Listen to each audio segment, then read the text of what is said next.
Firstly, I just want to mention how much customization there is on this phone and how much I like it. You can change the look of this phone to your heart's content. There's so many things that you can customize on here, from the icon shapes to the fingerprint unlocking animation to even hiding or showing app names. You can really customize and personalize this phone just how you want it. I just updated this phone to Android 12 too. That just brought so much more speed and I want to say power and also customization to this phone.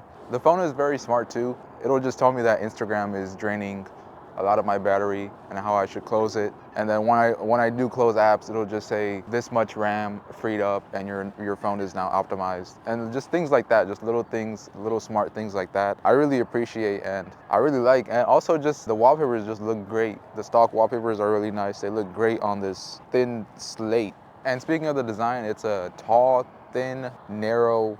The best word I can summarize this phone is like a tall, narrow, thin, premium slate looking thing. I love the sleek satin finish on the back with the grippy aluminum sides. And I just love this camera layout too, just the symmetry of it. Overall, it's just a really nice looking phone. My only, I guess, nitpick is this giant chin on the bottom. But honestly, for this price point, I don't think it's that bad. And when you're using the phone, it really just disappears. And speaking of the screen, it's really nice quality for the price. It's smooth to the touch. It's a responsive AMOLED panel. It might not be the best quality AMOLED panel because I noticed the blacks don't get like deep black, but it's still nice. It's still nice to look at. It's crisp and clear and all that. No 90 hertz refresh rate. I think that's good that it's not included because I would just diminish the battery and performance even more. And also the under display fingerprint scanner is instant. It's secure too. I had worries that it might not be secure because it is one of those under the display scanners, but it's fast and it's zippy. It's very nice. And to talk about the battery, it's big. It's 4,500 milliamp hours and that'll last you the whole day, even longer than that if you're not a heavy user. And that combination of the battery with the performance, just it being so snappy and not having any issues, no frame drops, no bugs. Android 12 and Oxygen OS really do work good on this phone. You know, if there was any issues, I would notice them, but the phone has a good chipset along with the good clean software, and that together just makes a pretty nice, sleek, clean, smooth user experience.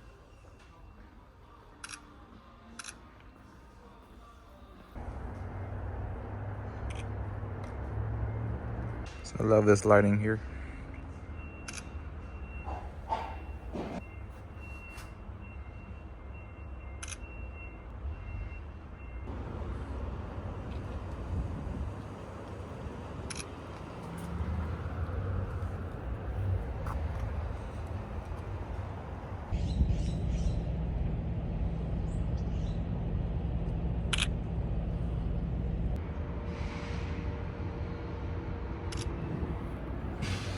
All right, this will be the nighttime test.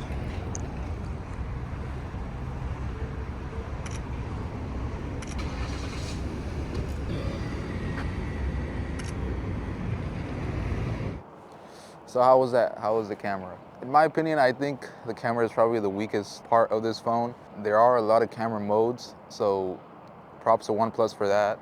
The photos are just off a little bit. And that doesn't mean they're necessarily bad. They're still good photos. And especially now, I noticed that this phone does process in a good way the photos a lot. The videos, on the other hand, are not the best.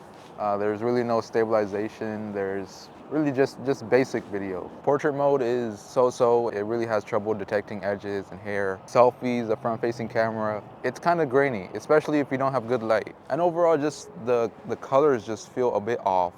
So all in all, this is a really nice, solid phone if you aren't heavily dependent on the camera. It works well, it has a lot of customization and features. The battery life is great, performance is speedy and fast. The screen is very nice, the fingerprint scanner is secure and fast, and it's just a really good deal for the price. This phone will probably pop up if you search online, and there's a reason for that, because this is a really good phone. And I've seen these go for less than 200, because they retail for 300, but I'm pretty sure you can find a cheaper option. But this is a good pickup if you are considering. If you are heavily dependent on the camera, I would look at the Pixel 6a. That phone is just a little bit more than this one, but the camera is just incredible on that one. Yeah, either way, I hope this was a helpful video, and I'll see you in the next one.